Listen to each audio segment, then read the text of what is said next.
करता आली नाही. त्याचा विचाराअंती संसार सिद्ध होत नाही.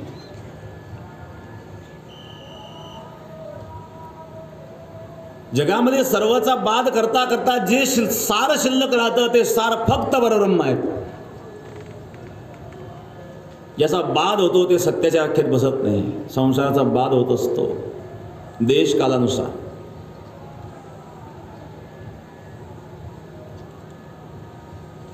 राजा जनकाला सांगितलं अष्टावक्र महाराजांनी, तू जे म्हणतोय दोन्ही सत्य नाही आहेत. सत्य कोण आहे मग? सत्य मी राजा आहे किंवा मी भिकारी असं म्हणणारा या संसारापासून भिन्न आहे, या जगतापासून भिन्न आहेत, या शरीरापासून भिन्न आहेत. तो सत्य आहे आणि तो नष्ट न होणार आहे.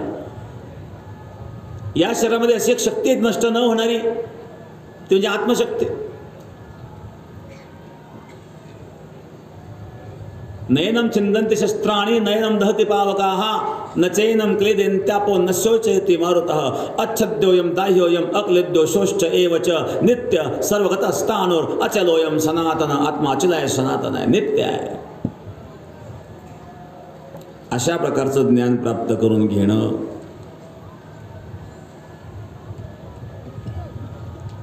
याला अध्यात्मविद्या म्हणतात. कोणी वेळ ठीक आहेत, हे काय आमच्या डोक्यात बसत नाही. जगत जे आपण डोळ्याने पाहतो ते जगत सत्यच नाही. जमीन घेतली, बंगला बांधला, मुलं झाले, नातू झाले, नातू आजोबाच्या मांडीवर खेळतायत, मिशा ओढतायत, सगळं खोटं आहे का? काय तुमचे साधू संत सांगते, काय आमच्या बुद्धीत शिरत नाही. नसेल शिरत तर दुसरा उपाय सांगितला, साधू समागम. सत्संग करा, साधू समागम करा. हळूहळू संतांच्या संगतीमध्ये त्यांच्या विचाराद्वारे हळूहळू हळूहळू आपल्याला काही गोष्टी कळायला लागतील.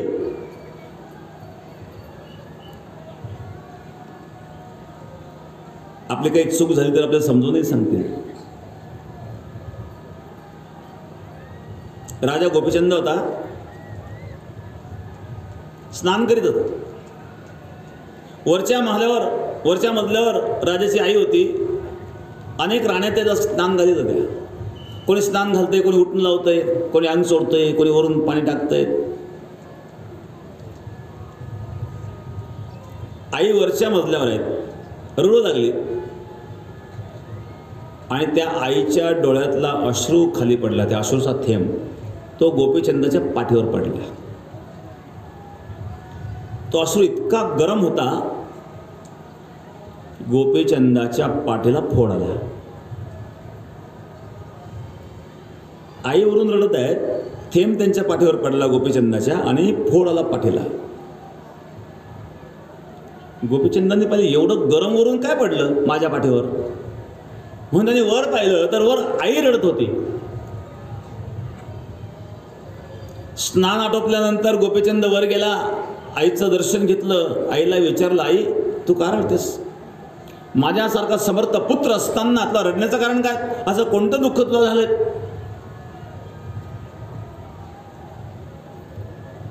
दुःखाचे अश्रू हे उष्ण असतात आणि आनंदाचे अश्रू थंड असतात. बरं का, बघा लोक आनंदातही रडतात, पण तो आनंदामध्ये जे अश्रू असतात ते थंड असतात आणि दुःखामध्ये जे रडतात ते अश्रू गरम असतात.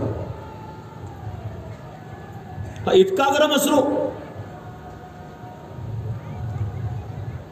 कोणतं दुःख आहे तुला? आईने सांगितलं, एक दुःख आहे. एवढं मोठं तुझं हे राज ऐश्वर्य आहेत, एक दिवसला हे सोडून जावं लागणार हे दुःख आहे. तू हे वेगळं काय सांगितलं? हे प्रत्येकाला सोडून जावं लागतं. यामध्ये मी काही एकदा अपवाद म्हणून काही नाही आहे. पण माझी इच्छा आहे, या संसाराचा त्याग करण्याच्या आधी तू आत्मकल्याण करून घ्यावं, अन्यथा मनुष्य जीवन व्यर्थ आहे.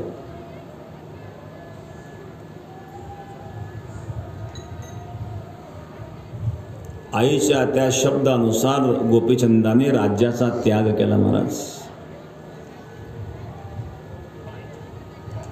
आईच्या सांगण्यानुसार राज्याचा त्याग करणारा गोपीचंद, पितृवचनाचं पालन करण्याकरता राज्याचा त्याग करणारे प्रभू रामचंद्र कुठं, आणि आजचे मुलं आई बापाला घराच्या बाहेरच काढून देतात. एकदमच उलटं झालंय. वृद्धाश्रमाची पाळी का आली? वृद्धाश्रमाची व्यवस्था करण्याचीच पाळी काय आली?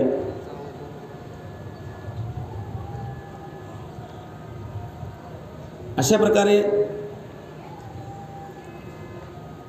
गोपीचंद राजाने मातेच्या शब्दावरून त्याग करायचा निर्णय घेतला. गोपीचंदाला मातेने सांगितलं, 4 गोष्टी सांगितल्या. तो जंगलात जाणार आहेत, मखमलीच्या गादीवर झोपत जा म्हणजे, पक्वान्नाचं भोजन करीत जा, आणि किल्ल्यात राहायचा. म्हणजे काय, जंगलात हे मिळत असतं का?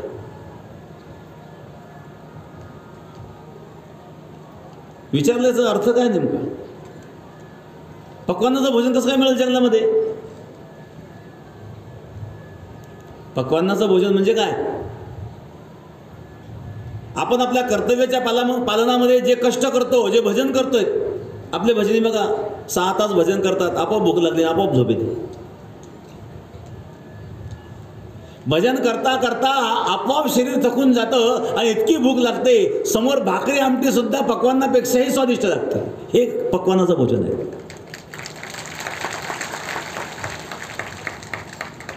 शिरापुरी नाही, शिरापुरी खायची हिंमत आहे का आता? डायबिटीज. भजनामध्ये सर्वस्व झोकून द्यावं आणि अशा प्रकारचं भजन करावं. भजन करता करता आपोआप भूक लागेल. शेळ्या भाकरी असल्या तरी पक्वान्नाचं भोजन आहे. मखमलीच्या गादीवर झोपायचं म्हणजे काय? भजन करून करून थकल्यानंतर जिथं पडला तिथं ढेकळं असले तरी झोप येते. हे मखमलीच्या गादीवर झोप येते. नाही तर काही लोकांना गादीवर कुठं झोप येते हो? गोळ्या घ्यावं लागतात. झोप येण्याकरता गोळ्या घ्यावं लागतात. भूक लागत नाही म्हणून भूक लागण्याकरता गोळ्या घ्यावं लागतात. पचत नाही म्हणून पचण्याकरता गोळ्या घ्यावं लागतात. पोट साफ नाही म्हणून बाहेर काढायला गोळ्या घ्यावं लागतात. खायलाही गोळ्या, बाहेर काढायला गोळ्या. काय जीवन?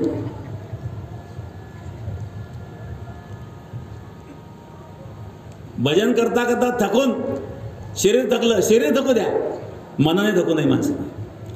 मन के हारे हार है, मन के जीते जीत. जिथं झोप पडला, ढेकळात पडला तरी गोरायला लागतो. ही मखमलीच्या गादीवरची झोप आहे. एक मुद्दा सांगितला, किल्ल्यात राहा. हा किल्ला आहे सत्संग रूपी किल्ला. किल्ल्यामध्ये संरक्षण असतं. सत्संगामध्ये, साधू समागमामध्ये संरक्षण आहे. काय संरक्षण आहे? मन जसं विचलित असतं, मनाच्या अधीन जेव्हा जीव जातो त्यावेळेला हे मन माणसाला भ्रष्ट करायला लागतं. या मनाला भ्रष्टतेपासून वाचवण्याचं कार्य सत्संगातून घडत असतं.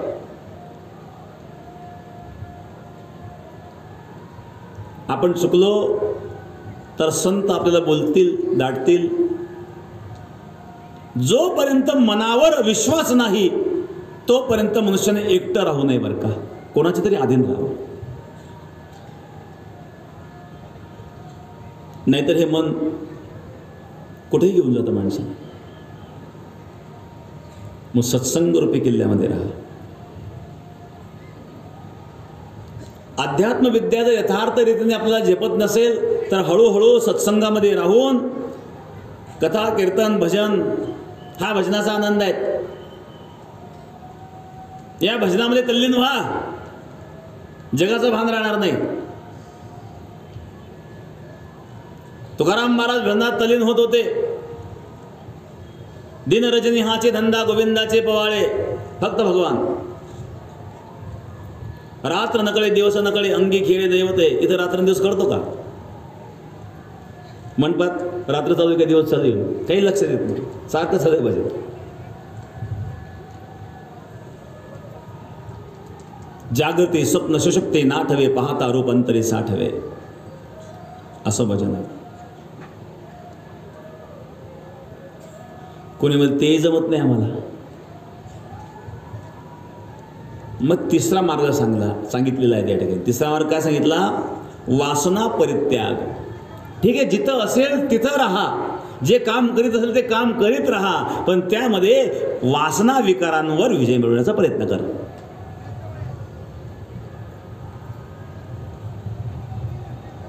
मी मोठा आहे, मी विद्वान आहे, माझ्यासारखा ज्ञानी कोणी नाही आहेत, अशा प्रकारचा अहंकार सोड. हे चंचलतेला कारण आहे.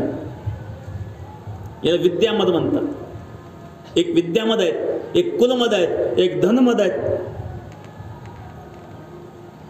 धनमदामध्ये आहेत, विद्वान विद्यामदामध्ये आहेत. कुलवान त्याच्या कुलमदामध्ये आहेत. एखाद्याचे आचरण तो तुम्ही जगापेक्षा वेगळंच आहेत. स्वतःला जगापेक्षा वेगळं समजणं, अशा प्रकारचा विचाराचा पण त्याग करावा. जगामध्ये मी जेवढा महत्त्वाचा आहे तेवढा प्रत्येक घटक महत्त्वाचा आहे. वृत्तीतला हा अहंकार सोडून द्या. काही वेळेला मोठे माणसं जे काही करू शकत नाही ते छोटे छोटे करून जातात बरं का. आपण आईस्क्रीम खातो, आईस्क्रीम ज्याच्यामध्ये ते आईस्क्रीम असतं त्याला काय म्हणतात? कोन. कोन म्हणतात ना. कोन हा शब्द कुठून आला? एकदा अमेरिकेमध्ये प्रदूषण या विषयावर काही इंजिनियरची चर्चा झाली होती. प्रदूषण संपवायचं आहे. मग लोक काय करतात? प्लॅस्टिकमध्ये जर आईस्क्रीम घेतलं तर ते आईस्क्रीम खाऊन प्लॅस्टिक फेकून देतात. शहरामध्ये त्याचं प्रदूषण होतं. हे प्रदूषण थांबवायचं आहे. मग काय केलं पाहिजे? असा विचार विनिमय चालू असताना तिथं कोणाचं डोकं चालेल ना, तिथे एक चपराशी होता. तो म्हणला मला एक युक्ती सुचली. म्हणजे काय? आपण असं करू शकतो ना, म्हणजे प्लास्टिकमध्ये तो आईस्क्रीम खायला देण्यापेक्षा ज्याच्यामध्ये तुम्ही आईस्क्रीम टाकता तो पदार्थ खाण्याचा असेल तर आईस्क्रीम बरोबर ते खाऊन टाकतील, प्रदूषण संपलं. आयडिया फार चांगली. ही युक्ती ज्यांनी दिली त्याचं नाव तर मिस्टर कोन, म्हणून तो असतो कोन. बघा, काही गोष्टी छोट्या छोट्या व्यक्तीमुळे एखादं मोठं कार्य होत असतं. मग कोणालाही छोटं समजू नये. मी ज्ञानी आहे हा अहंकार सोडा. वृत्तीला जर शुद्ध करायचं असेल, वृत्तीला जर पवित्र करायचं असेल तर अहंकाराचा त्याग करावा लागेल. एक काशीला 12 वर्ष शिकला, विद्वान झाला, ब्रह्मचर्य अवस्थेमध्ये राहून 12 वर्ष शास्त्री पदवी मिळवली आणि विद्याध्ययन पूर्ण करून निघाला रस्त्याने. साधूच्या वेशामध्ये, ब्रह्मचर्याच्या वेशात, लुंगी लावलेली, गळ्यात जानवं, मुंडन केलेलं, रस्त्याने चालले पायी. कोणतरी शेतकरी पाणी भरीत होता. त्याला म्हणले चला कोणतरी साधू चालले आहेत, चला घेऊ दर्शन. तो शेतकरी पळत पळत आला यांचं दर्शन घ्यायला. ते चिखलाने भरलेले हातपाय, कपडे सगळे भरलेले. आवाज दर्शन घेण्याकरता हे लांब लांब काय घाणे म्हणले. आवाज आहे आमचं शेतकरी जेवण असंच आहे. लांबून दर्शन घे. ठीक आहे, लांबून. म्हणजे महाराज तुम्हाला एक विचारू का? मग काय सांगा का माझे प्रश्न उत्तर सांगायला? काय म्हणजे मी आता काशीवरून आलोय, 12 वर्ष अभ्यास करून शास्त्री बनलो आहेत. हा मग विचारून काय विचारणार आहे?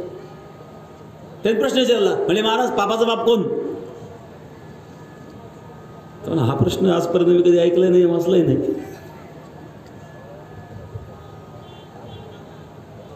पापाचा आई कोण, पापाचा बाप कोण, पापाची मावशी कोण? काय शेतकरी काय प्रश्न आहे? पापाचा बाप कोण सांगता येईल ना त्याला? जाऊ द्या म्हणजे मी कोणाला तरी दुसऱ्याला विचारेल. तो शेतकरी त्याच्या कामाला निघून गेला, पण याला खटकलं ना ते. आपण 12 वर्ष केलं काय? मग एक कळकटलेले कपडे, एक शेतकरी पाणी भरता भरता आपला प्रश्न विचारतोय आणि त्याचं उत्तर तर देता येत नाही. मग 12 वर्ष आपण काय केलं?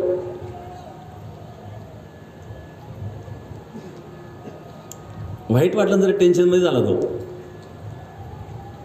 शहर होतं, एका गल्लीन चालला तो. त्याला काही भानच राहिले नाही, आपण कुठं चाललो हे भान राहिले नाही त्याला, साऱ्या त्या विचारामध्ये. तो अशा गल्लीतून चालला, ती वेश्याची गल्ली होती. कोणीतरी एका वेश्याने पाहिलं, कोणीतरी साधू दिसतोय, चिंताक्रांत दिसतोय, निश्चित काहीतरी अडचण दिसते.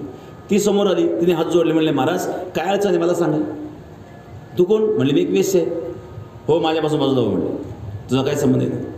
संबंध नाही आहे, माझ्याकडून काही पुण्यकर्म घडले, पण तुम्हाला काही मदत करता आली तर करेल म्हणले मी. तेवढंच पुण्य मिळेल मला, बाकीचं पुण्य काही घडलं नाही मला. तू काय करणार म्हणलं, सांगून तर पहा. त्याने सांगितलं, मला एका शेतकऱ्याने प्रश्न विचारला, पापाचा बाप कोण? मग मला उत्तर नाही दिलं, म्हणून मी टेन्शनमध्ये. त्याने मी सांगते म्हणले. हा आणखी तसं आपण 12 वर्ष कशाला केलं काय सांग म्हणले. तसं नाही, माझ्या घरी यावं लागेल म्हणले. तुझ्या घरी? मी कसं काय येऊ, मी ब्रह्मचारी. तसं सांगणार नाही म्हणले. आणि जर तुम्ही आलात, नवीन घर बांधले म्हणजे अजून वापरलं पण नाही, तिथं काय हरकत तुम्हाला यायला. आलात तर एक मोहर सोन्याची तुम्हाला दक्षिणा मिळेल. याने विचार केला, सोन्याची मोहर पण मिळत आहे, जायला काय हरकत आहे. आपण कुठं काय तिथं काही बाहेर काय करायचं आपल्याला. गेला तिथं, म्हणले माझ्या असं खावं लागेल तर सांगेल. म्हणजे हे कसं काय शक्य आहे? तुम्ही सीधा देते, तुम्ही तुमच्या हाताने बनवा.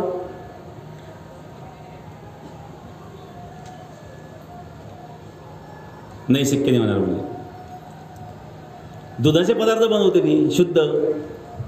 जर तुम्ही एवढं 2 घास माझ्या हातच्या खाली, तुम्हाला आणखी एक सोन्याची मोहर देते म्हणजे. हा म्हणलं का 2 घास खालीन काय फरक पडतो, आपल्या कुठे तर राहायचं, काही काय करायचं.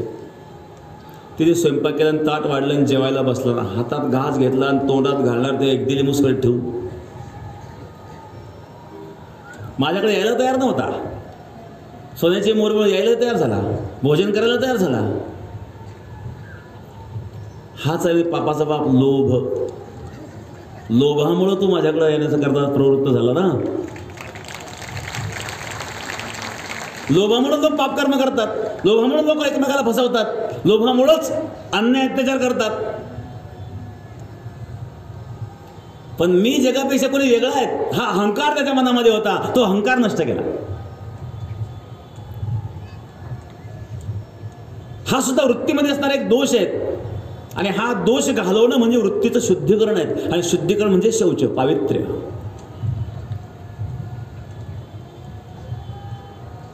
म्हणून वृत्तीमध्ये असणारे दोष घालवा.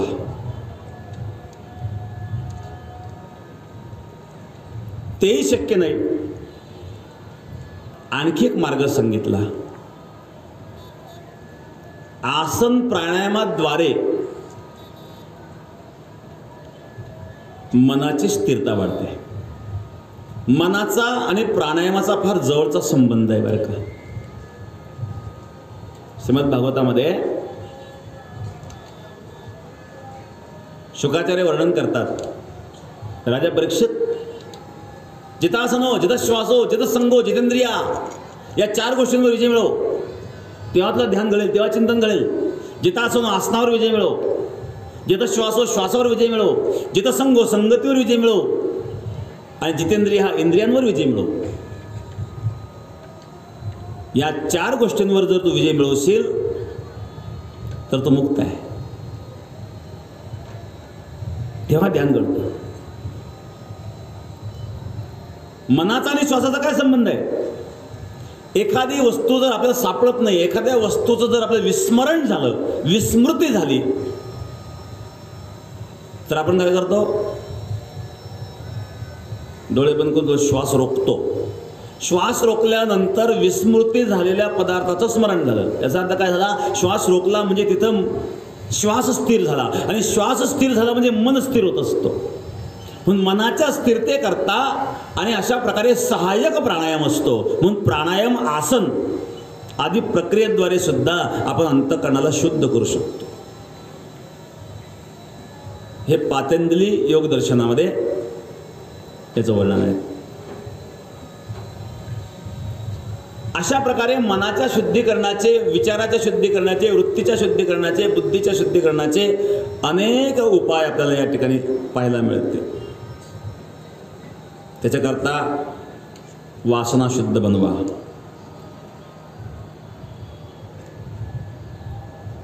जसे आपण सुखी आहेत तर इतरांना सुद्धा सुखी ठेवण्याकरता आपल्याला काय करता येईल? सेवाभाव वृत्ती ठेवा. सेवाभाव वृत्तीद्वारे चित्ताची शुद्धी होत असते. चित्तशुद्धीचं पद सेवा देते. या ठिकाणी आपली सेवाच चालू आहे. भजन ही पण सेवाच आहे.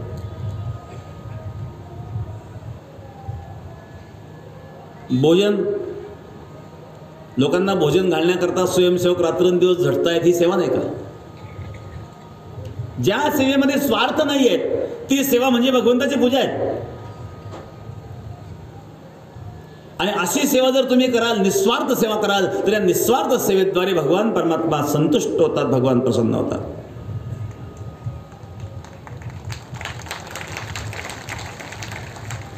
कोणी दुःखी असेल त्या दुःखी प्राण्याला सुख देण्याकरता प्रयत्न करा.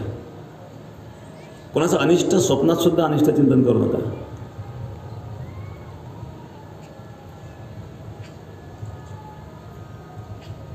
आणि घडेल ते पुण्यार्जन करा. हळूहळू हळूहळू चित्त शुद्ध होईल. आणि एकदा चित्त शुद्ध झाल्यानंतर तुका म्हणे चित्त करारे निर्मळ एवनी गोपाल आहे तेथे. हृदयामध्ये भगवान येईल. निर्मल मन जन सोमयी पावा मोही कपट चल छिद्र न भावा. भगवान परमात्मा सांगतात, जो अंतःकरणाने निर्मळ आहेत तो मला प्राप्त करतो.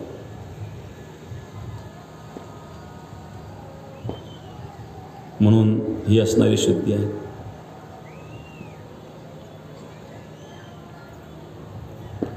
तेज क्षमा धती शौचम अद्रोह नाति मानिता.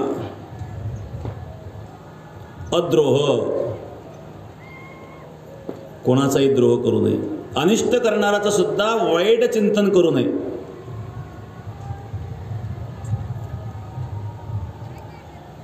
मनामध्ये जर दूषित भाव आला तर त्याचा परिणाम केवळ शरीरावरच होत नाही, मनबुद्धीवरच होत नाही, तर अनंत जन्म ते कर्माचं फल भोगावं लागत असतं.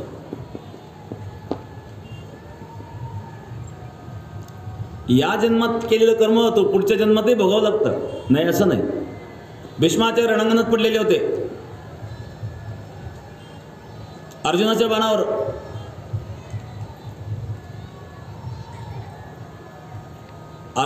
बाणावर भीष्माचार्य पडलेले होते. भगवान परमात्मा भीष्माचार्यांना दर्शन देण्याकरता गेले. भीष्माचार्यांनी प्रश्न विचारला.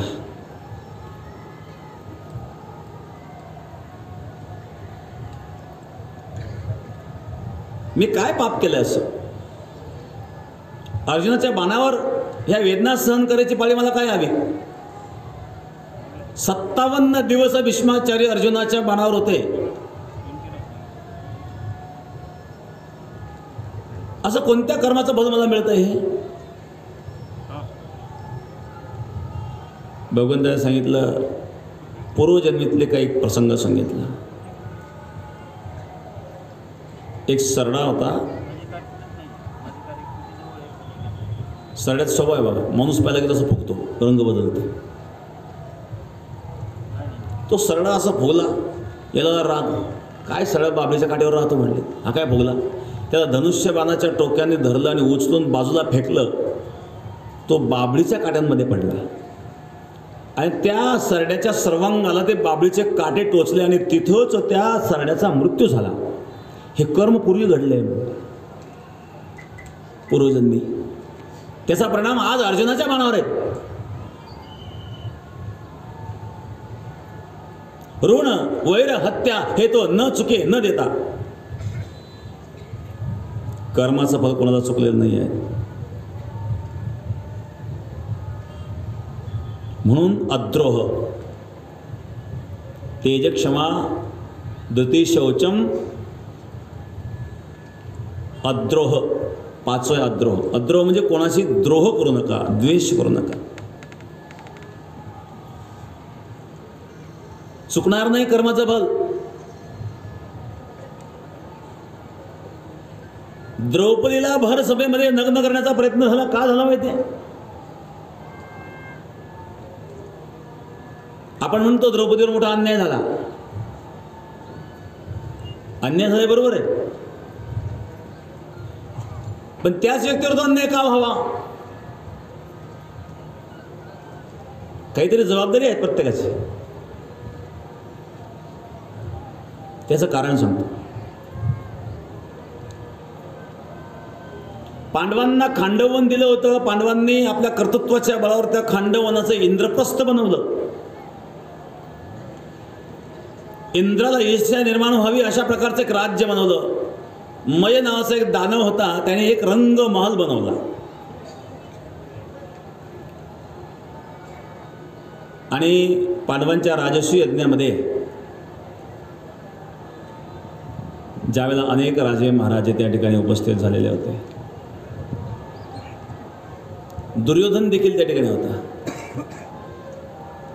दुर्योधनाला पांडवाबद्दल ईर्ष्या होती.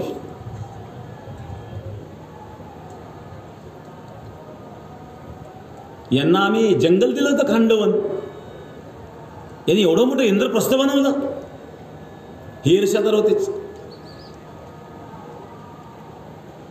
पण मय नावाच्या दानवाने जो रंग महल बनवला होता तो फार विचित्र होता.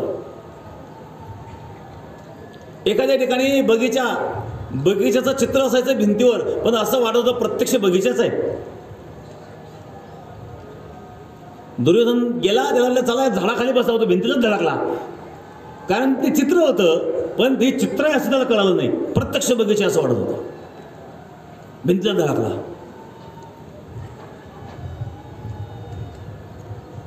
एके ठिकाणी सुंदर तळं होतं. ते तळं फुलांनी सजवलेलं होतं. फुलांनी सजवलेलं तळं, त्याला वाटलं किती सुंदर या ठिकाणी फुलांची शय्या आहे. कारण फुलांनी सजवलं असल्यामुळे पाणी दिसत नव्हतं. त्या फुलावर बसण्याकरता गेलं आणि ते पाण्यातच खाली पडला तळ्यामध्ये. पाण्यात जेव्हा दुर्योधन खाली पडला आणि पाण्यात पडल्यावर डुबुक आवाज आला, त्या महालामध्ये वरच्या मजल्यावर काही स्त्रिया पाहत होत्या आणि त्या हसायला लागल्या.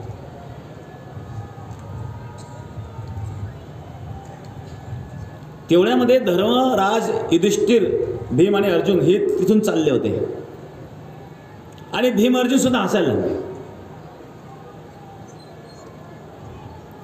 धर्मराजांसह भीम अर्जुन का हसतायत? बघा दादा, म्हणजे दुर्योधन कसा पाण्यात पडला. धर्मराजांनी त्यांना दोघांना समजावून सांगितलं, कोणी पाण्यात पडलं म्हणजे आपण हसतो, कधी आपण सुद्धा पडू शकतो. दुसऱ्यांना पडताना हसणं योग्य आहे का? वरून त्या स्त्रिया हसत होत्या. त्या स्त्रियांमध्ये द्रौपदी होती. द्रौपदीच्या मुखातून शब्द निघाला, अंधस्य पुत्र अंधाहा. अंधों के पुत्र अंधे होते हैं. हा शब्द दुर्योधनाला टोचला. शस्त्राचा घाव भरून निघतो, शब्दाचा घाव भरून निघत नाही. मग कोणाला टोचेल असं कधी बोलू नये बरं का. कोणाला दुःख होईल असं बोलू नये. तो शब्द त्याला आयुष्यावर टोचत असतो आणि कधी कधी तो बदला घेण्याचा प्रयत्न देखील करतो. अंधस्य अंध हा शब्द ऐकल्यानंतर दुर्योधनाला क्रोध आला आणि दुर्योधनाने प्रतिज्ञा केली, एक दिवस या द्रौपदीला मी भर सभेमध्ये नग्न केल्याशिवाय राहणार नाही, तर मी नावाचा दुर्योधन.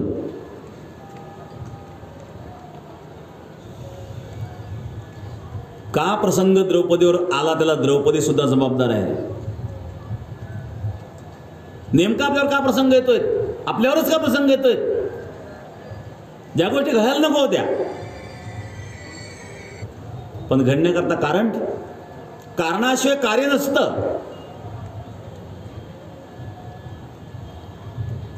कार्य हे कारणातून व्यक्त होत असतं. एक शब्द बघा, अंधस्य पुत्रंदा, किती भोगावं लागलं.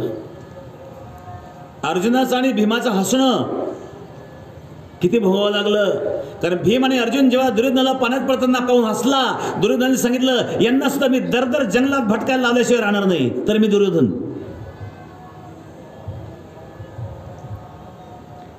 म्हणून दूध खेळण्याचे प्रकार घडले. 12 वर्ष वनवास भोगावा लागला महाराज. एकच कारण आहे, कोणी पडलं त्याला हसतोय आपण, पडणाऱ्याला मदत करावी. त्यामुळं महाभारत घडलं. म्हणून अद्रोह, कुणाचा द्रोह करू नका. भगवान परमात्मा सांगतात अद्रोह हा गुण तुमच्याकडे असला पाहिजे. द्रोह विरहितता, द्रोह नावाचा दोष नष्ट करा.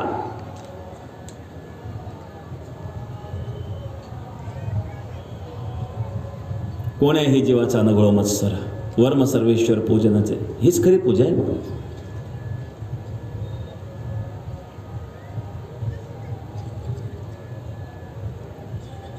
श्रीमद भागवतामध्ये एक प्रसंग येतो. एके ठिकाणी सत्संग चालू होता आणि त्या ठिकाणी श्रीकृष्णाचे काही पुत्र, त्यामध्ये जामवंती नंदन होता. जामवंती नंदन सांब. कृष्णाला जामवंतीपासून झालेला हा सांब, हा दिसायला फार सुंदर होता. हा इतका सुंदर होता, याला जर स्त्री वेश दिला तर हा स्त्री आहे का पुरुष हे कळत नव्हतं.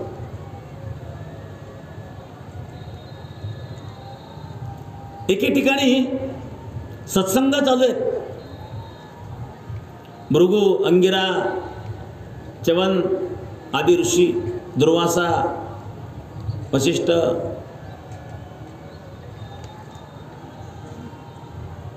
ऋषींचा सत्संग चालू आहे. आणि यांनी काय केलं, यादव कुमारांनी याला स्त्रीचा वेश दिला, साडी नेसवली आणि तो एक गर्भवतीचा स्त्रीचा वेश दिला. चिरकुटे बांधून वाढविले पोट गर्वार बोभाट जना माझे. एका गर्भवती स्त्रीचा वेश दिला आणि जिथं सत्संग आहे तिथं घेऊन गेले. म्हणे महाराज हे कुलवधू आहेत, फार लाजाळू आहेत, हे गर्भवती आहेत, ह्याला मुलगा होईल की मुलगी? साधूची चेष्टा करणं यापेक्षा वाईट काय असू शकतं? भगवान परमात्मा सांगतात त्या साधूची पूजा न करिता जो माझी पूजा करी सर्वता, तेने माझा हानीतल्या लाता तो माझ्या घाता प्रवर्तला. एखादा साधूची टिंगल करतो आणि माझी पूजा करतो, भगवान सांगतात ती पूजा मला मान्य नाही आहे. तेने मला हानीतल्या लाथा तो माझ्या घाता प्रवतला, त्याने मला लाथा मारलेला पाप लागेल त्याला. साधूची निंदा करून देवाची पूजा करतो. एका स्त्रीला भोजनाचं निमंत्रण दिलं, ती पोराला घेऊन आली. 3-4 वर्षाचं पोरग. आईला जेवायला बोलवलं आणि त्या मुलाला दिली मुसकळत मारून. आई जेवण का आता? आई म्हणतो तुझं जेवण तिकडंच. तसं भक्ताची टिंगल करतो, साधूची निंदा करतो आणि देवाची पूजा करतो. भगवान सांगतात अशी पूजा मला मान्य नाही आहे. तेने माझा हानीतल्या लाथा तो माझ्या घाता प्रवतला. ज्या ठिकाणी सत्संग चालू आहे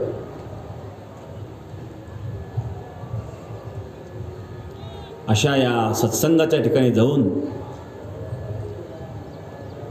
त्या जामवंती नंदन सांबला स्त्रीचा वेश दिला. स्त्री वस्त्र प्रदान करून ते गर्भवती स्त्रीचा वेश दिला आणि हात जोडून विचारतायत हिला मुलगा होईल की मुलगी? दुर्वासाने अंतर्दृष्टीने पाहिलं. दुरासाने सांगितलं हिला मुलगा होणार नाही, मुलगी होणार नाही, हिला मुसळ होईल आणि ते मुसळ तुमच्या कुळाचा नाश करेल.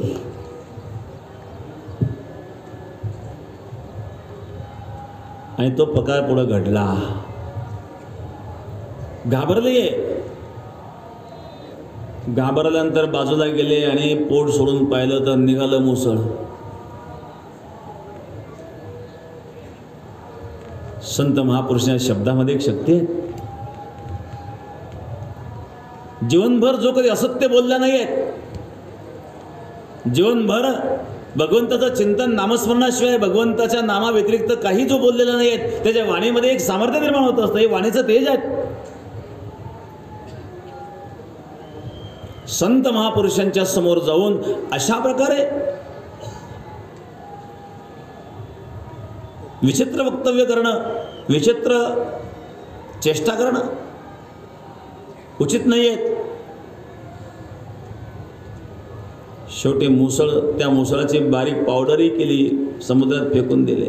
पण त्याच्यापासून लव्हाळं निर्माण झाले. तेच लव्हाळं एकमेकाला मारून यदुवंशाचा नाश झाला. पण तुमच्या यदुवंशाचा नाश होईल म्हणून शाप दिला दुर्वासाने. त्याच्यामध्ये एक विधभर तुकडा त्याचे मात्र पावडर करता आली नाही. तो तसाच फेकून दिला. तो एक माशाने गिळला. तो मासा जराव्याधाच्या जाळ्यामध्ये सापडला आणि तो तुकडा जराव्याधाने आपल्या जवळ ठेवून जराव्याधाने त्याचा एक धनुष्यबाण केला. आणि शेवटी तोच धनुष्यबाण भगवान कृष्णाच्या पायाला लागला. कारण भगवान कृष्णसुद्धा यदुवंशी आहेत ना. भक्ताचा महिमा, भक्ताचा शब्द पूर्ण करण्याकरता भगवान परमात्मा स्वतःला सुद्धा ते लावून घेतात. तात्पर्य, जीवनामध्ये द्रोह जर तुम्ही कराल तर तो द्रोह अशाच प्रकारे आपल्या कर्माला कारण ठरेल. मग अद्रोह वृत्ती असली पाहिजे. अद्रोह, अद्रोह हा एक गुण आहे. तेज क्षमा धृती शौचम अद्रोह. आणि नातिमानिता. नातिमानिता न अतिमानिता. काही लोक अतिसन्मानाची अपेक्षा करतात. योग्यतेनुसार सन्मान मिळतच असतो, पण योग्यतेपेक्षा जास्त सन्मानाची इच्छा करणं ही अतिमानिता आहे. नातिमानिता न अतिमानिता.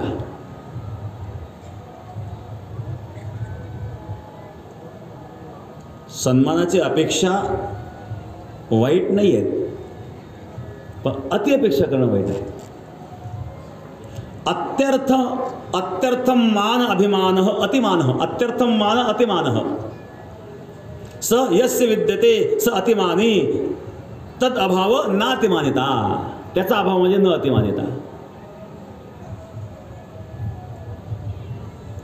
महासन्मान जो आहे, सन्मानाची अपेक्षा मोठ्या मोठ्यांना सुद्धा आहेत बरं का. सन्मानाकरता सगळं जगत धावपळ करते, पण हा सुद्धा घातक आहे.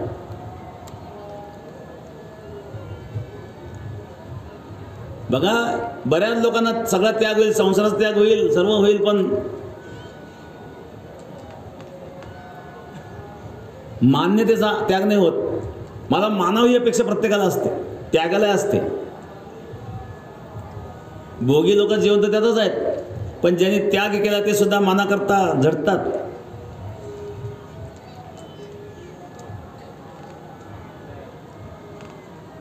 या विषयावर चिंतन करून आज, कारण उद्या एकादशी आहेत आणि उद्या प्रवचन होईल थोडं, परंतु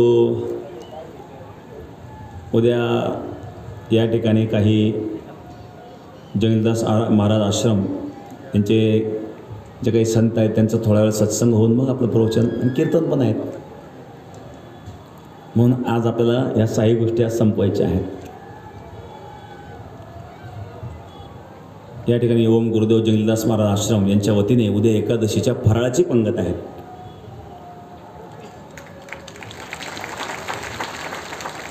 एकादशीला आपण प्रवचन करून परत कीर्तन करीत असतो. तर उद्या प्रवचनाऐवजी थोडा सत्संग होईल. काही 4-2 साधू 2-2 शब्द बोलतील, आपण 10-5 मिनटं बोलू आणि कीर्तन सुरू होईल. मग उद्या आपल्याला प्रवचनाला वेळ मिळणार नाही आहे.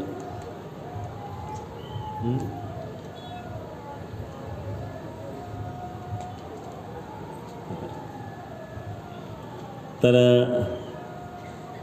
या ठिकाणी मान्य आशुतोषदादा काळे, कोपरगाव तालुक्याचे आमदार आणि साई संस्थान शिर्डीचे अध्यक्ष, खूप मोठं योगदान त्यांनी या सप्ताहामध्ये केलेलं आहे. 51 लाख रुपये तर त्यांनी दिलेच. 175 सप्ताहामध्ये 175 पोते साखर त्यांनी दिलेली आहेत. आणखी दुसरी महत्त्वाची गोष्ट ती म्हणजे स्वतः ते या ठिकाणी हजर आहेत. लोकांमध्ये फिरतात, वाढण्याचंही काम सेवा ते करीत आहेत. आणि फार मोठं योगदान. हे रस्ते जर तयार केले नसते तर लोकांचे काय हाल झाले असते बरं. आजूबाजूच्या रस्त्यांना त्यांनी जवळजवळ किती 2.5 कोटीपर्यंतचा निधी दिलेला आहे. त्याबद्दल त्यांना धन्यवाद. आणि कार्यक्रमातही हजर आहेत, सेवेतही आहेत. आज आपल्या स्टेजवर ते उपस्थित आहेत. म्हणून मी सप्ताह कमिटीच्या वतीने, आमच्या वारकऱ्यांच्या वतीने आपल्याला धन्यवाद देतो. मोठा सिंहाचा वाटा आपण या सप्ताहामध्ये घेतलेला आहे. त्याचप्रमाणे जंगलीदास महाराज आश्रम, ओम गुरुदेव जंगलीदास आश्रम, यातून वारकऱ्यांची खूप व्यवस्था त्यांनी ठेवली. अजूनही बरेच वारकरी त्या ठिकाणी राहतात. त्यांची भोजनाची देखील व्यवस्था तिथं होते. काही आपले साधू संत त्या ठिकाणी आहेत. उद्याच्या एकादशीचा फराळ, संपूर्ण एकादशीचे पंगती आश्रमाने स्वीकारलेली आहेत. आणि म्हणून त्याबद्दल सुद्धा त्यांना जेवढे धन्यवाद दिले तेवढे थोडे आहेत. म्हणून उद्या थोडा वेळ सत्संग होईल. आपले प्रवचन चालूच आहेत नेहमी, परंतु ते काही संत या ठिकाणी येतील आणि त्यानंतर कीर्तन होईल. म्हणून या ठिकाणी थोडक्यामध्ये आजच आपण या प्रवचनामध्ये असणारे विषय पूर्ण करूया. तेजक्षमा धती शौचम अद्रोह नातिमान्यता न अतिमान्यता, अतिसन्मानाची इच्छा. आणि या अतिसन्मानाच्या इच्छेमुळं लोक वाईटही वागतात सन्मान मिळण्याकरता. मग अनेक प्रकारच्या ज्या वासना मनामध्ये असतात त्यामध्ये एक लोकवासना आहेत. या लोकवासनेचा त्याग करा. निंदंतो नीती निपुणः यदि वास्तवंतो लक्ष्मी समाविशतु गच्छतो वा यथेष्टम अद्दैव वा मरणस्तु युगांतरे वा न्यायतत्पर प्रविचलंती पदम न धीराः. भर्तृहरी शतकातला श्लोक आहे. नीतिशास्त्रामध्ये निपुण असणारे जे लोक आहेत, कोणी निंदा करो, कोणी स्तुती करो, किंवा लक्ष्मी घरामध्ये राहो किंवा निघून जाओ, आज मरण येऊ किंवा युगांतराने मरण येऊ, तरी न्यायाचा मार्ग सोडित नाही व तो निंदास्तुतीचा विचार करीत नाही. अशा प्रकारे न्यायाने युक्त असणारा जो आहे, अतिसन्मानाची इच्छा जो कधी करीत नाही, तो भक्त आहे, तो महात्मा आहे. काही लोक धनाची इच्छा करतात, काही मानाची इच्छा करतात, काही धन आणि मान दोघांची इच्छा करतात. अधनाधनम इच्छन्ति धनमानम इच्छन्ति मध्यमा. अधमाधनम इच्छन्ति धनमानंच मध्यमा. उत्तमा मानम इच्छन्ति मानो ही महत्तम धनम. काहींच्या दृष्टीने मान हेच धन आहे, सन्मान हेच धन आहे संसारी माणसाच्या दृष्टीने. परंतु त्याचाही त्याग आपण करायचा आहे. मग अशा प्रकारे या ठिकाणी अंतःकरणामध्ये असणाऱ्या सर्व वासनेचं बीज नष्ट करा. आपण असं समजू नये आम्ही असं वागू की कोणीच आमची निंदा करणार नाही, असं घडत नसतं. रामाची निंदा करणार सुद्धा धोबी होतच. कृष्णलीलेवर अनेकांनी आक्षेप घेतलेच, अनेकांनी घेऊ द्या. कृष्णाबद्दल ब्रह्मदेवाला सुद्धा संशय आला. काय संशय आला? ज्याला भगवान कृष्ण परमात्मा गोपांचं उच्चिष्ट खाऊ लागले तेव्हा ब्रह्मदेवाला संशय आला की कृष्ण भगवान असू शकत नाही. का? उच्चिष्टमपि चामेद्यम भोजनम तामसप्रियम. तमोगुणी माणसाला उच्चिष्ट भोजन आवडतं आणि कृष्ण ज्या अर्थी गोपाळांचं उच्चिष्ट खातो त्या अर्थी कृष्णाकडे तमोगुण असला पाहिजे आणि तमोगुण भगवंताच्यावर नसतो म्हणजे कृष्ण भगवान नसावा. ब्रह्मदेव तर काय, म्हणून ब्रह्मदेवाने गोपाळ वासर चोरून दिले. वर्षभर परीक्षा पाहिली पण भगवान सांगतात बेटा पहचाना नाही तेरो बाप हो. याची नाभी कमळी जन्म चतुराना. ज्याच्या नाभीपासून कमळ निर्माण झालं, ज्या कमळातून ब्रह्मदेवाची उत्पत्ती झाली. शेवटी ब्रह्मदेवाचा अभिमान नष्ट केला, परंतु ब्रह्मदेवाला सुद्धा संशय निर्माण झाला. मग कृष्णाला नाव ठेवणारी लोक आहेत, रामाला नाव ठेवणारे लोक आहेत. तुम्ही कितीही चांगलं वागलं तरी तुम्हाला नाव ठेवणारे लोक सापडणारच आहेत. आणि म्हणून मान सन्मानाची अपेक्षा न करता तृणादपि शुनीचेन तरोर्यो सहिष्णुना अमानेन मानदेन कीर्तनीय सदा हरी. सदैव भगवंताच्या चिंतनामध्ये राहा. दुसऱ्याला सन्मान द्या, स्वतः सन्मानाची अपेक्षा करू नका. गीतेचा हा उपदेश आहे. अमानी बना, कोणाचा द्रोह करू नका. तेज साधनेद्वारे तेज संपादन करा. क्षमा, अपराधावर सुद्धा क्षमा करा. शरणागताला क्षमा करणं आपला धर्म आहे. धृती म्हणजे धैर्य, प्रत्येक कार्यामध्ये धैर्य राखा. शरीराने खचलं तरी मनाने खचू नये. शौच म्हणजे पावित्र्य राखा. शौचाचे अनेक प्रकार आपण पाहिले. अद्रोह, कोणाचा द्रोह करू नका, द्वेष करू नका. द्रोह कराल, द्वेष कराल तर भयंकर त्याचे परिणाम समोर येते. त्याकरता उदाहरण आपण पाहिलं, थोड्याशा कारणावरून द्रौपदीची काय अवस्था झाली, पांडवांची काय अवस्था झाली, वनवास भोगावा लागला. जामवंतीनंदन साम संतांची निंदा करण्याचा प्रयत्न केला, टिंगल करण्याचा प्रयत्न केला, शेवटी कुळाचा नाश झाला. कोणाचा द्रोह करू नका, कोणाला टोचेल असं बोलू नका, आणि सन्मानाची अपेक्षा करू नका. योग्यतेनुसार सन्मान मिळतच असतो, पण योग्यतेपेक्षा जास्त अपेक्षा जेव्हा तुम्ही कराल त्याला अनर्थ कराल. म्हणून नातिमान्यता शब्दाचा अर्थ न अतिमान्यता, अतिसन्मानाची अपेक्षा करू नका. भवन्ति संपदम दैवी अभिजातस्य भारत. हे भारत अर्जुन, अशी दैव संपत्ती आहेत. या दैवी संपत्तीचे 26 गुण आहेत. त्यापैकी 20 गुणांचा विचार आपण मागच्या 2 वर्षामध्ये केलेला आहे. या 175व्या सप्ताहामध्ये या 6 गुणांवर आपलं चिंतन चालू होतं. ही दैवी संपत्ती आहेत, हे दैवी गुणसंपत्ती आहेत, हे धारण करायचे आहेत. आसुरी संपत्तीचा त्याग करा आणि दैवी संपत्ती स्वीकारा. एक सांसारिक मान्यता आहेत. संसारामध्ये मानाची अपेक्षा करणाऱ्या लोकांनी काय, एक परमार्थिक मान्यता आहेत. परमार्थ करणारा सुद्धा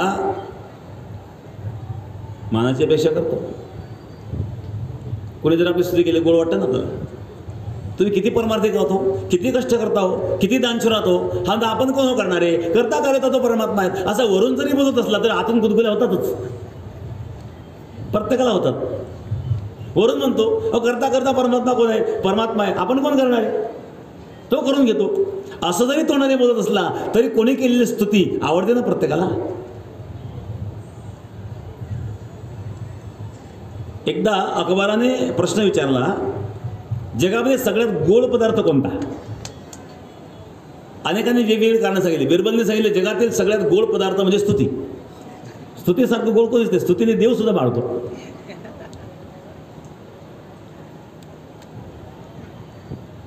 परमार्थ करणारा असेल ना, तो किती परमार्थ करतो, किती उपवास करतो. काही लोक 30 दिवसात 35 उपवास करतात. पूर्ण 7 वारचे वेगळे, त्याच्यामध्ये काही एकादशी येते, चतुर्थी येते.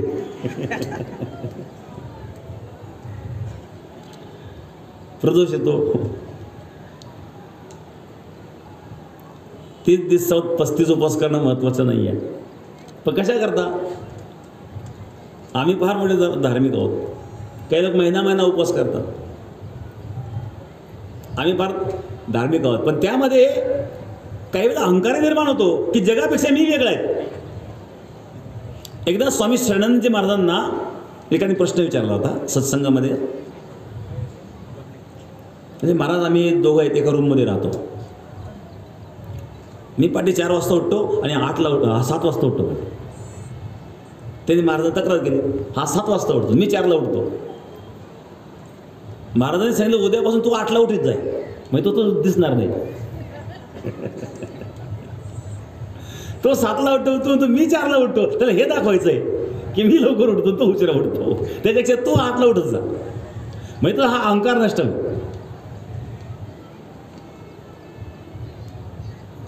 मी महिनाभर उपवास करतो, मग यांच्यापेक्षा मी वेगळा आहे.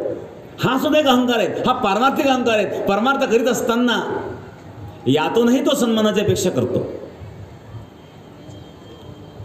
म्हणजे याचा अर्थ मनुष्य हा त्यागाचाही भोग घेण्याचा प्रयत्न करीत असतो. हा त्यागाचा घेतलेला भोग आहे. मी त्यागी आहेत, माझ्याकडे वस्त्र पण नाही आहेत, फक्त कमंडलू आहेत.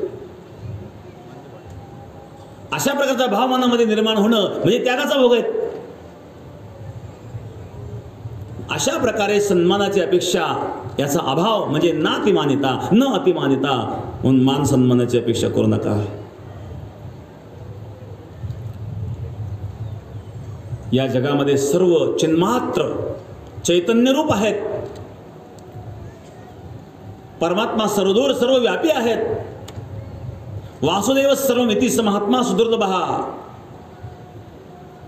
हे समजते श्री वासुदेव ऐसा प्रतिती रसाचा होत लाभाओ. मनोने भक्ता माझे राव. ज्ञानी तोची तोच ज्ञानी तोच भक्त जो सर्वत्र परमात्म्याला पाहतो. याला सर्वत्र भगवत दर्शन म्हणतात. एक आहे स्वप्नातील भगवत दर्शन, एक आहे ध्यानातील भगवत दर्शन, एक आहे प्रत्यक्ष भगवत दर्शन, एक आहे सर्वत्र भगवत दर्शन. योग वैशिष्ट्यामध्ये स्वप्नाचे 3 प्रकार सांगितले. जागृत स्वप्न, स्वप्न जागृत. जागृतचे 3 प्रकार सांगितले. महाजागृत, बीज जागृत, जागृत.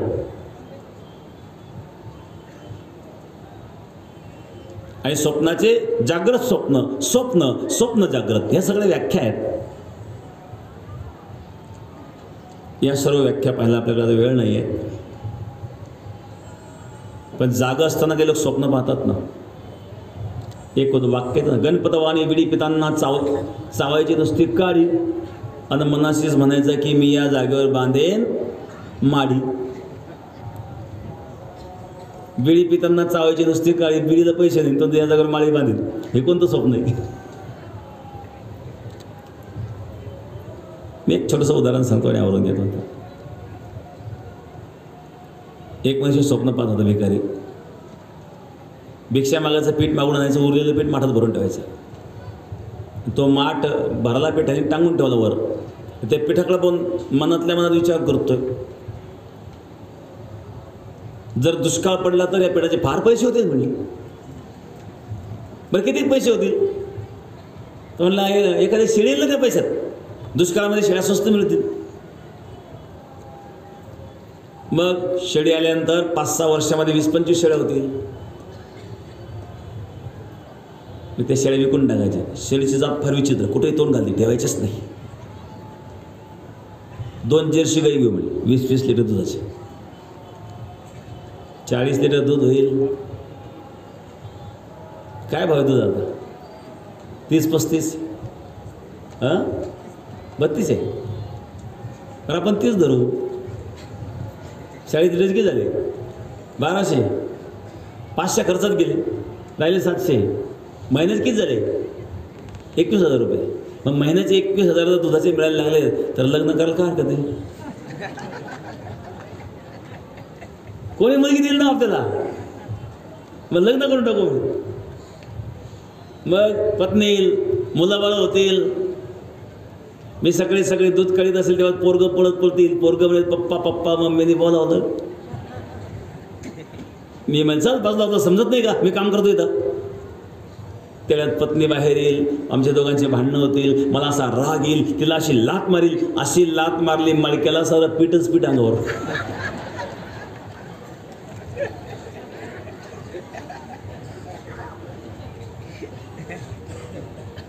याला जागृत स्वप्न म्हणतात. जागा असताना स्वप्न पाहणारा. काही झोपेत पडणारे स्वप्न असतात. तिसरे स्वप्न जागृत. जे स्वप्न जागृत अवस्थेत परिणामकारी ठरतं असे काही स्वप्न आहे. उदाहरणार्थ, राजा हरिश्चंद्राने स्वप्नात राज्यदान दिलं, पण जागृत अवस्थेत सत्य ठरलं ना. तुकाराम महाराजांना बाबाजीने स्वप्न येऊन तुका याला अनुग्रह दिला आणि प्रती. स्वप्नामध्ये तुकाराम महाराजांना बाबाजी चैतन्याने अनुग्रह दिला, पण ते जागृत अवस्थेत सत्य नाही ठरलं का?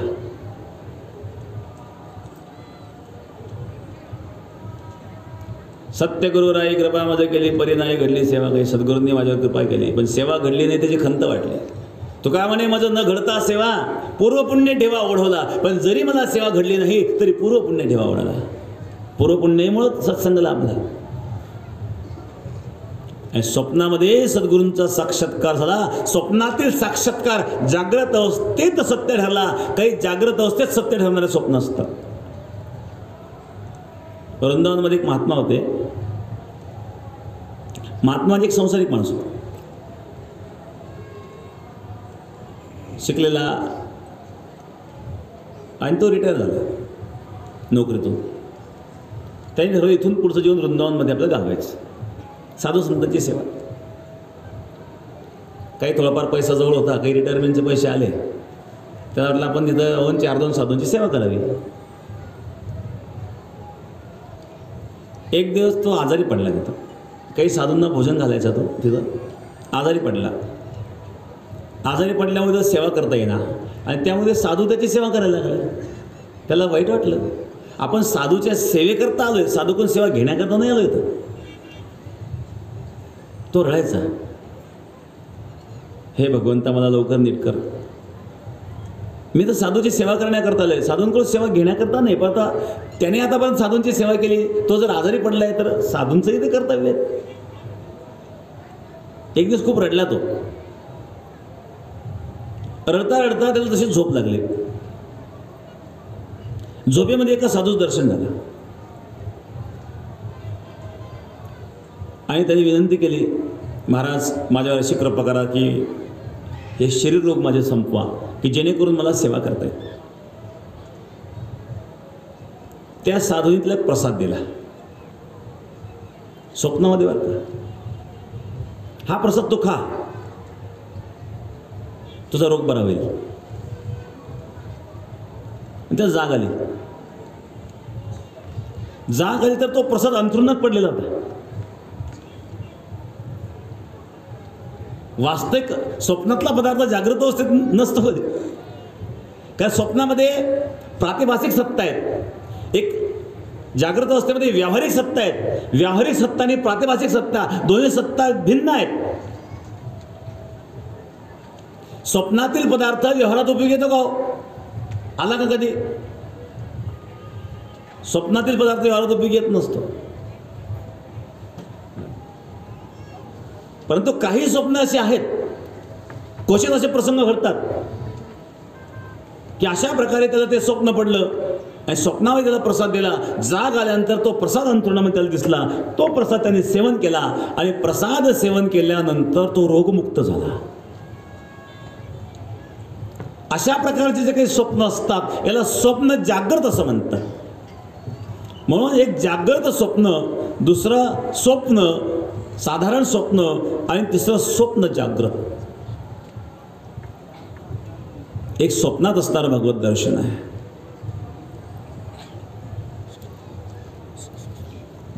एक ध्यानात असणारं भगवत दर्शन आहे. डोळे बंद करून ध्यानात भगवंताचं ध्यान करणे. एक प्रत्यक्ष भगवत दर्शन आहे. योग्याच्या ध्यानी ध्याता ना तुळसी तो आम्हा पासी मागे पुढे उभा राहे सांभाळित आली आघात निवाराया. हे प्रत्यक्ष दर्शन आहे आणि एक सर्वत्र दर्शन आहे. हे समस्त ऐसे वासुदेवो ऐसा प्रतिती रसाचा ओतला भाव म्हणून बघता माझी राहो ज्ञानी तोची. त्या गोपी म्हणतात गोपिगीतामध्ये, कृष्णा नखलो गोपिका नंदनो भवान अखिल देही नाम अंतरात्मदृक. तू कोण आहेस? तू नंदेशिदेचा नाही आहेस, तर अखिल देही नाम अंतरात्मदृक. प्रत्येकाच्या देहामध्ये असणारा अंतरात्मा आहे. सर्वाघटी राम देहादेही एका सूर्यप्रकाशक सहस्ररश्मी. एकाच सूर्याच्या प्रकाशात हजारो प्रकारचे जे आणि किरण आहेत, त्या प्रकारे एकाच परब्रह्मातून निघालेली ही सर्व किरण आहेत. सर्व जीव म्हणजे किरण आहेत.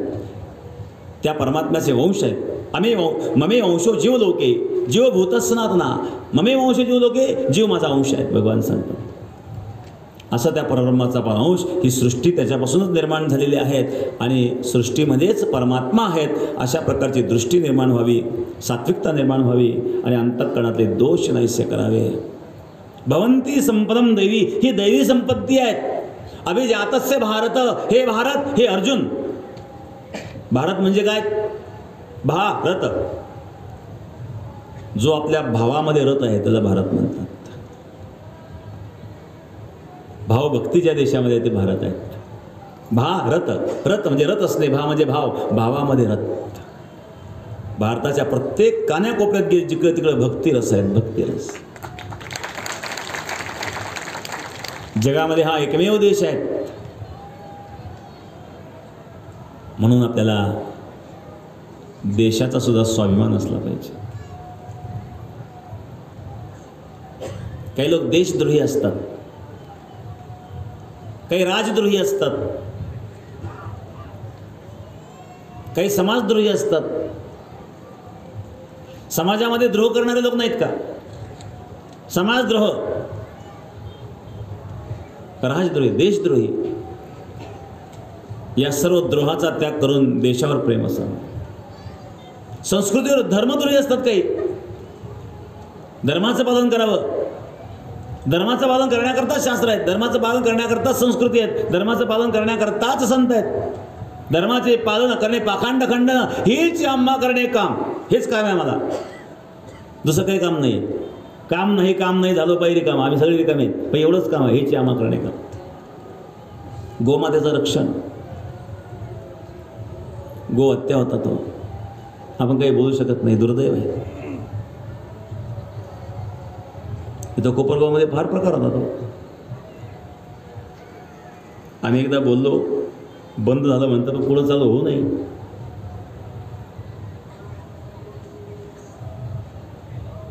त्याच्यामध्ये दोष आपला पण आहे. विकणारं कोण आहे?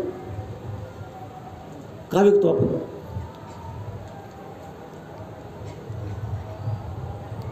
गोमाता आहेत. प्रत्यक्ष भगवान कृष्ण परमात्मा यांनी गोमातेचं रक्षण केलं. आपले कर्तव्य आहेत. अशा प्रकारे दिवसेंदिवस लोक संस्कृतीपासून दूर चालले आहेत. संस्कृतीचा स्वाभिमान कमी होत चाललेला आहे आणि त्याचा परिणाम इतर संस्कृतीचं आक्रमण व्हायला लागलेलं आहे. म्हणून आपली संस्कृती, धर्म टिकवणं हे आपलं प्रत्येकाचं कर्तव्य आहे आणि कर्तव्याचं पालन हेच आपल्या इथून शिकून जायचं आहे. तर अशा प्रकारे या ठिकाणी तेजक्षमा धृते शौचम अद्रोह नातिमानिता भवंती संपदम दैवीम अभिजातस्य भारत. अशा प्रकारे दैवी गुणाचं वर्णन भगवान परमात्मा या श्लोकांमध्ये करतायत. तर 16व्या अध्यायामध्ये असणारे 3 श्लोक 26 दैवी गुण या श्लोकांमध्ये सांगितलेले आहेत. अभयम सत्व संशुद्धिर ज्ञानयोग व्यवस्थिति दानम दमस्य यज्ञश्च स्वाध्यायस्तप आर्जवम अहिंसा सत्यव क्रोध त्याग शांति अपेशुनम दया भौतिष्वलोलुप्तम मार्दवम ह्रीरचापम तेज क्षमा धृति शौचम अद्रोह नातिमान्यता भवंती संपदम दैवीम अभिजातस्य भारत. अशा प्रकारे 26 दैवी गुण आहेत. काही आसुरी गुण पण याच्यामध्ये सांगितलेले. दंभो दर्पो अभिमानश्च क्रोध पारुष्यमेवच. आसुरी गुणांचा त्याग करावा आणि दैवी गुणांचं संपादन करावं. अशा प्रकारचे दैवी गुण जर आपल्यामध्ये आले तर दैवी शक्ती आपल्यामध्ये येईल, दैवी आनंद आपल्यामध्ये येईल, सात्विकता निर्माण होईल आणि ऊर्ध्वगती जीवनामध्ये आपल्याला प्राप्त होईल. हीच ऊर्ध्वगती प्राप्त हो, हीच प्रभूचरणी सद्गुरू गंगागिरी महाराजांच्या चरणी प्रार्थना. या ठिकाणी उपस्थित सर्व मान्यवरांचे शाबीरभाई या ठिकाणी उपस्थित झालेले आहेत आणि नेवासाचे माजी आमदार